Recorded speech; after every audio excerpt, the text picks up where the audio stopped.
Alright, this is a bike check of my Van Homan signature bike. 2011. Yes.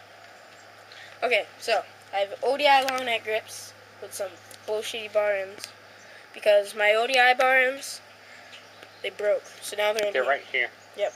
Yeah. I jammed them down in there. Stock bars, man. Yep.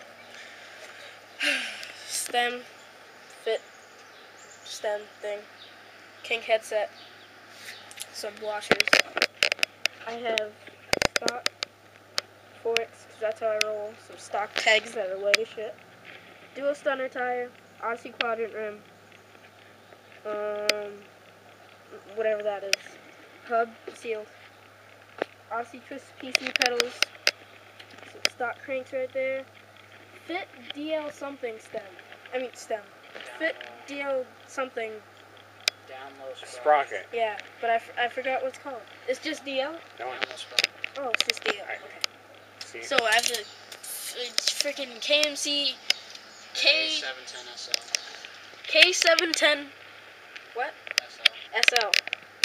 And yeah. Okay, back here. Weird people feeling tired. Odyssey quadrant rim again.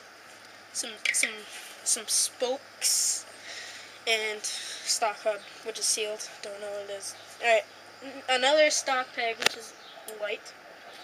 And seat post. Seat post. Stock seat post. It's like this long. And premium fat capital seat. Yes. Like it. Got it today. Very nice. What else? I don't know. Oh, mid-bottom bracket, integrated headset thing, integrated head tube. See that? See that? It's built into the frame right there. Oh, hell yeah. And, what else? 5mm thick dropouts. Don't know my frame dimensions, because that's how I roll. Dual stunner tire. I don't know if I said that. Red wall, I think we're done. Yep, we're done. Bye. Subscribe.